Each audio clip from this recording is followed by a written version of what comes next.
Hello l'équipe, j'espère que vous allez bien. Aujourd'hui on se retrouve pour comparer le DJI Mavic Air 2 avec mon DJI Mavic 2 Pro qui sont deux bêtes de course. Et aujourd'hui on va voir ensemble quel est le bon choix selon vos envies, ce que vous faites évidemment. On va voir tout ça ensemble dans un test avec notamment Ryan qui est juste là, qui est l'heureux possesseur. Faut que tu m'applaudisses. Oui, ça marche pas. oui, c'est vrai.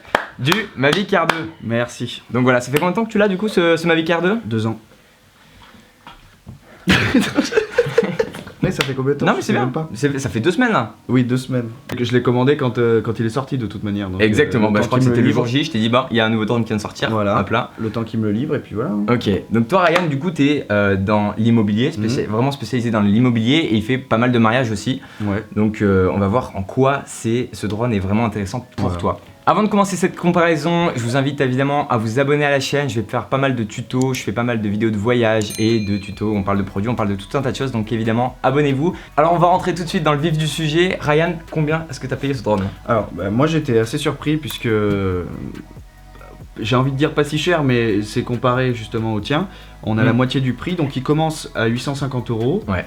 Et la version avec le pack combo, elle est à 1050 €. Ok, donc ça c'est celle que tu as pris, que tu Voilà, recommandes. donc t'as les 3 batteries, comme on le sait, comme d'habitude. Mais là, la petite nouveauté qui m'a fait vraiment le prendre, c'est qu'il y a les filtres ND dedans. Exact. Il y a les filtres ND. Donc ça c'est un point intéressant qu'on n'avait pas Voilà. avec le Mavic 2 Pro. Et surtout donc pour le comparer du coup au Mavic 2 Pro, il est beaucoup plus cher puisqu'il démarre à 1500 € et moi à l'époque je l'ai pris pareil avec un bundle de 2 batteries en plus. Il est à 1800 € ce qui en fait un drone qui est quand même plus cher. Donc on attribue rien que pour le prix un premier point pour le Mavic Air 2. Ça va aller vite hein, pour le Mavic Air 2, moi je le dis. Vas-y. On va donc passer au poids et à la taille. Donc rien qu'en termes de taille, on peut comparer rapidement à le mettant. déjà. Ouais, il est un petit peu plus petit. Voilà, je pense qu'on les voit bien. Il fait quasiment la moitié puisque le tien on est à 900 et celui-là on est à 570. Ouais, 570 grammes, donc ce qui est très intéressant. Donc plus pour quelqu'un qui effectivement va rechercher un drone pour voyager, c'est beaucoup plus léger. Ça peut paraître anodin quand vous avez votre sac à dos et 400 grammes, sauf qu'au bout de la journée, si vous faites une randonnée, je peux vous garantir que vous sentez réellement la différence. Donc pour quelqu'un qui cherche simplement à voyager un petit peu et faire de belles images, rien que pour ça, ce drone vaut vraiment la peine. Par contre, il me semble que tu as un Mavic. On va le comparer au Mavic Air normal. Donc mon Mavic Air normal qui a fini dans une piscine. C'était hyper petit ça, tu vois. Ouais. Mais ça j'aimais bien. C'était bien, mais si on compare, voilà, regarde. il est quand même un peu plus gros. Mais ça va. Moi qui voyage beaucoup, je trouve que c'est vraiment la taille idéale. Peut-être lui est un peu plus petit et il avait une résistance au vent qui était beaucoup moins importante que celui-ci. Même si je trouvais qu'il était bien, donc bon il n'y a pas la batterie mais surtout l'épaisseur. Ouais. Mais finalement c'est pas ça le plus important donc tout à fait. Donc ça va. Donc on est d'accord pour accorder un point de nouveau pour le Mavic Air 2 qui est beaucoup plus intéressant au niveau du poids et de la taille. Ça fait donc 2 points pour le Mavic Air 2, mais passons aux choses un petit peu plus sérieuses. On va passer à la focale du drone. Donc pour moi qui est le Mavic 2 Pro depuis maintenant 1 an et demi je crois. Je l'ai depuis septembre 2018, je l'avais pris la première fois que j'étais parti aux îles Féroé. On a une focale de 28 mm et qui est capable de cropper jusqu'à 40 mm, donc ce qui nous obtient un résultat qui est vraiment cinématographique. On peut avoir, vous savez, le sujet qui se détache du fond lorsqu'on zoome un petit peu, qu'on est un petit peu près. Je vais vous mettre un exemple. Et ça c'est un aspect cinématographique qui moi me plaît beaucoup. Et toi je sais plus combien tu as un 24 mm. 24 mm. Donc c'est un petit peu plus grand angle, mais c'est pas vraiment significatif. Non, c'est pas significatif, mais je l'ai senti lorsque je l'ai pris et que j'avais utilisé le tien la semaine d'avant. C'est vrai. C'est minime, mais moi, donc il y a cet aspect-là et il y a aussi l'aspect d'avoir l'iris variable. Donc moi, je vais pouvoir jouer avec mon iris pour mieux en vol, pas avoir forcément besoin de récupérer, de changer le filtre ND si jamais le temps il est un petit peu changeant. Donc je pense qu'on est d'accord pour accorder un point pour l'aspect cinématographique avec le 40 mm notamment pour le Mavic 2 Pro. Donc on accorde du coup un point pour le Mavic 2 Pro. Maintenant, on va passer à la taille du capteur qui, il me semble, est un peu plus petite pour ton Mavic Air 2. Ouais, on a la moitié du tien, on est à 1/2 pouce. C'est les fameux capteurs CMOS, donc pour moi c'est le 1 pouce. En plus de ça, c'est un capteur Hasselblad, donc de meilleure qualité a priori. Je trouve que ça, même si on en parlera après, la qualité de l'image est très très bien sur le R2. Ah clairement, pour avoir fait les tests depuis là 2 petites semaines. Mais on ressent quand même sur le tien que c'est bien plus lisse, on va dire, moins numérique, tu vois. C'est vrai, il y a cet aspect un peu moins numérique, Du coup, on accorde un point de nouveau pour la taille du capteur au Mavic 2 Pro. Parlons à présent de la résolution vidéo de ces deux drones qui est d'ailleurs pour le Mavic Air 2 le point fort pour moi Oui. de ce nouveau DJI Mavic Air 2. Donc vraiment qui a la capacité de filmer en 4K 60. Ce qu'on n'avait pas dans la gamme des Mavic. Qu'on n'avait pas, tout à fait, qu'on n'avait pas dans la gamme des Voilà. Mavic. Donc ouais, 4K 60, toi tu l'utiliserais pourquoi par exemple? Alors moi par exemple qui ai fait un peu de mariage, toi aussi, sur Ouais. un point sur lequel on peut se comparer, c'est vrai que typiquement un lancer de bouquet de fleurs, quand on va le lancer en arrière, pouvoir le mettre au ralenti, c'est quelque chose qui pour moi, je le faisais pas. Alors même si je fais plus de mariage aujourd'hui, on en fait de temps en temps quelques-uns d'ailleurs. Voilà, c'est vrai que c'est un point qui, moi je pense ça va être vraiment utile, ça va apporter une touche d'émotion en plus à la vidéo. De toute façon générale, le ralenti permet d'ajouter une touche d'émotion, hein. De toute façon ça permet de sublimer un moment. Ça va permettre aussi, par exemple, parce qu'il filme du coup en 1080, il est capable de monter jusqu'à 240 fps. Voilà, vraiment de ralentir des mouvements comme si on met l'exemple d'un salto, de quelqu'un qui saute dans la mer ou... Moi je le prends vraiment pour les sports extrêmes, je trouve que se stopper sur un moment, sur du skate ou quoi que ce soit quand tu es en train de faire un trick ou exact. Oui, ce que tu dis, un backflip ou quoi, de figer un peu cet instant en 240 fps, ça c'est un gros point fort. Complètement. On est donc d'accord pour accorder un point pour la résolution vidéo au Mavic Air 2. Ouais, mais c'est vraiment grâce à ce 4K 60. Ah oui, qui fait vraiment la diff. On est d'accord. Passons à présent aux plages dynamiques, la couleur, notamment au profil d'image que proposent nos deux drones. Moi en ce qui me concerne, donc le DJI, le Mavic 2 Pro, il propose du D-Log, donc en 10 bits en plus de ça. Donc ce qui moi me permet de faire un étalonnage vraiment plus conséquent.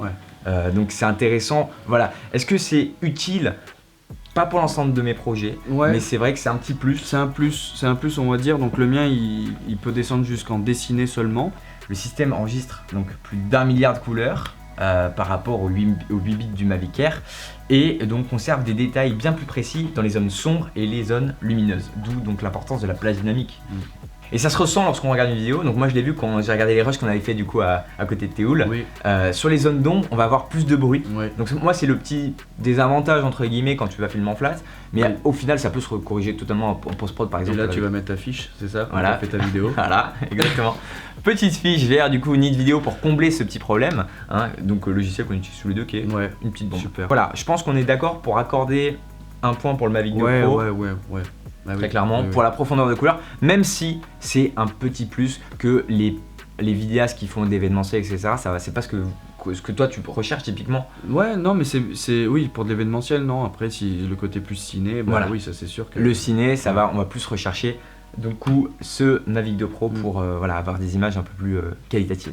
On passe donc au temps de vol de nos deux petits drones. Donc il me semble que le tien a 3 minutes de plus puisque le mien donc, a une batterie qui dure en moyenne, même si c'est beaucoup moins, 31 minutes environ, tandis que le tien c'est 35. Souvent je me retrouve un petit peu biaisé par justement ce temps qui parfois quand vous faites un hyperlapse, vous avez besoin de beaucoup de temps pour qu'il soit le plus qualitatif possible parce que pour qu'un hyperlapse soit beau il faut qu'il soit long et donc du coup sur la durée 30 minutes c'est un peu léger et le fait d'avoir ces quelques minutes de plus ça va vous permettre d'avoir plus de temps et d'avoir un hyperlapse de meilleure qualité. On accorde donc un point pour le Mavic Air 2 pour ces 3 minutes supplémentaires qui peuvent être utiles. On vient de parler de l'hyperlapse, je pense que c'est le bon moment pour enchaîner dessus.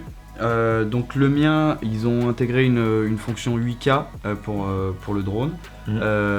C'est pas encore trop au point. Ils combinent en fait 4 photos pour en faire qu'une seule. Et ça, je sais pas, ça passe mal. Il y a un problème. Il y a une mise à jour qui devrait être faite. Ça va être fait.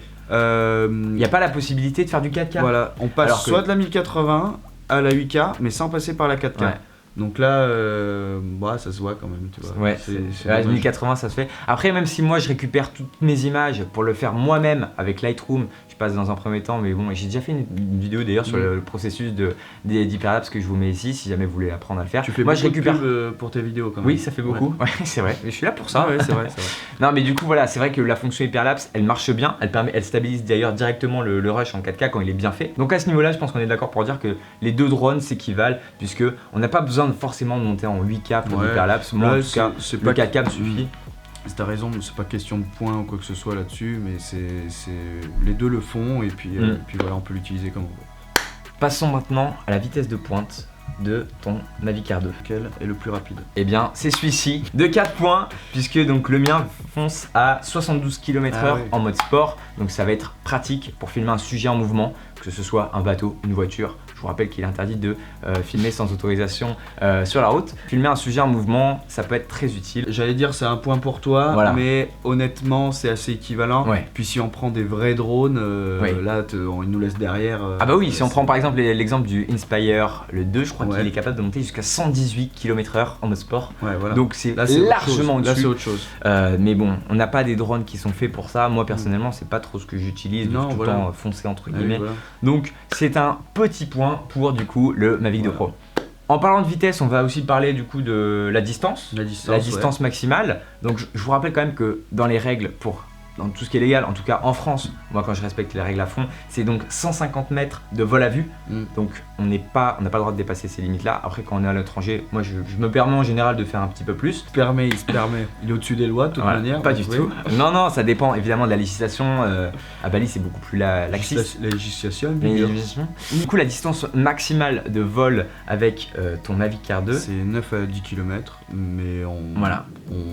Donc c'est va. énorme parce que lui déjà c'est 7-8 Ouais. km en moyenne. Ouais. Donc bon, je l'ai jamais envoyé aussi loin, Ouais. mais c'est beaucoup trop. Donc dans Ouais. tous les cas, Donc là c'est bon. Donc là c'est bon. On accorde un petit point quand même pour le Mavic Ouais, Air. merci. Mais voilà, ça peut être utile s'il y a beaucoup d'arbres autour de toi. Parce que Oui. du coup, les interférences Eh oui, que ça créent coupe, les arbres. ça enlève, ça voilà. enlève, ça enlève. Et le ouais. fait d'avoir un peu plus, ça peut être mine de rien utile, même Oui, si on va parce pas qu'en fait l'enlever. on dit oui ça va de 9 à 10 km, mais en fait faut pas voir ça, faut voir justement de combien ça va enlever quand il y a des interférences avec un bâtiment, avec des arbres, avec tout ça. Complètement. comme tu dis. Donc c'est là où c'est intéressant d'avoir un petit peu plus. Voilà. Donc un petit point pour le Pour- Mavic Air 2. Celui-là. En parlant de distance, on va tout de suite passer à la nouvelle télécommande. que Ah tu as. bah oui, du coup, c'est grâce à ça qu'on Voilà. a le plus. Alors moi je vais être incapable de répondre à cette question sur la télécommande. Est-ce qu'elle est vraiment plus utile, plus agréable à utiliser? Parce que moi je l'ai utilisé quelques fois avec Ouais. toi, mais je suis pas capable de... Bah, je vais vous dire oui, et vous allez comprendre pourquoi. D'ailleurs, c'est Sam Calder qui disait qu'il était pas fan. Oui, c'est vrai. On doit forcément caler son téléphone. L'autre télécommande va être plus petite, mais si on regarde, voilà, c'est comme chipoter sur la taille entre le. Du drone. Ce qu'on disait entre le Ouais. Mavic 1 et le R1 et le R2. Complètement. Mais là, c'est pas grand chose. Mais c'est surtout quand on mettait le téléphone, qu'on dépliait, il y avait tout le temps ce petit. C'est vrai. Comment on dit le. L'embout. Ouais, l'embout qui partait, qui était mal calé ou quoi que ce soit. Là, on arrive.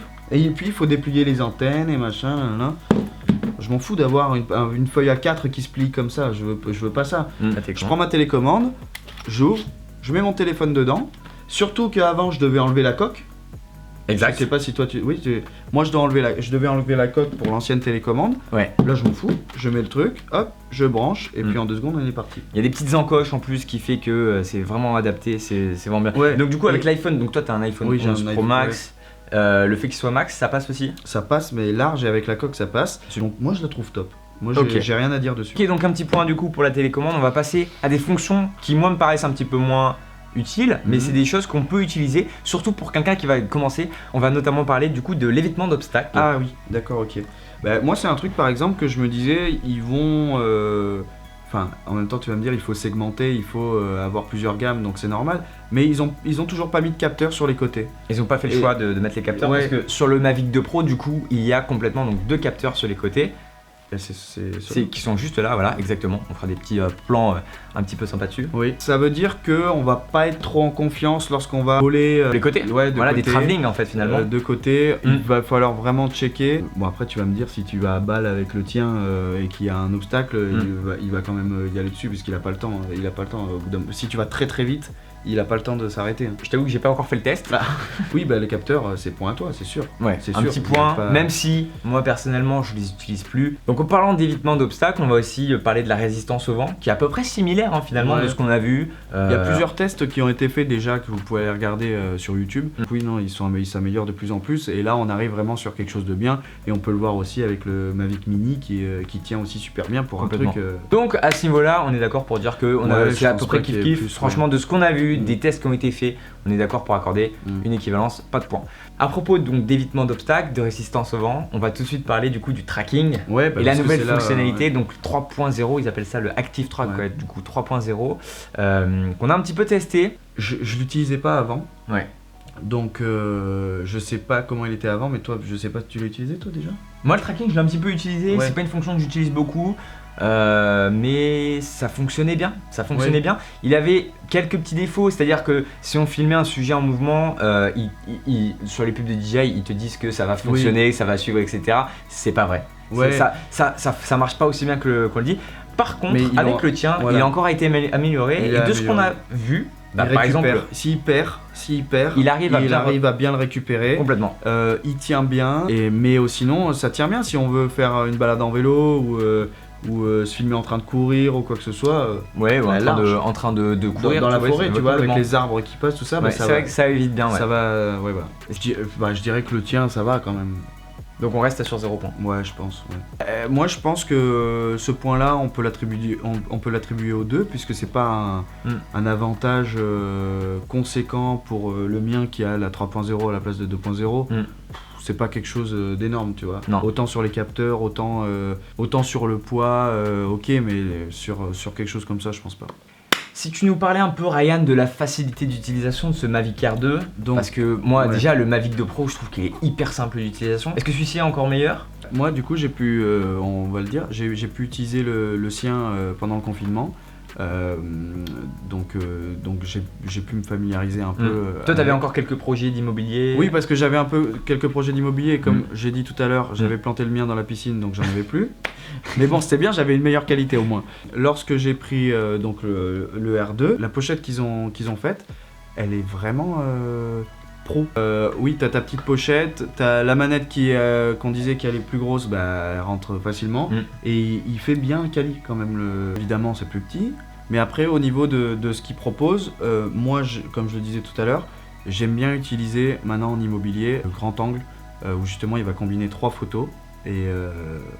Et tu l'as vu, hein, ça rend super bien. Ouais. Et t'as pas besoin du coup d'utiliser Photoshop pour justement assembler toutes ces images comme tu faisais avant. Parce que moi je le faisais avant, ce que je faisais c'est que je me calais quelque part et je prenais des photos comme ça et après j'assemblais sur Photoshop. Mais là il me le fait directement et comme je veux.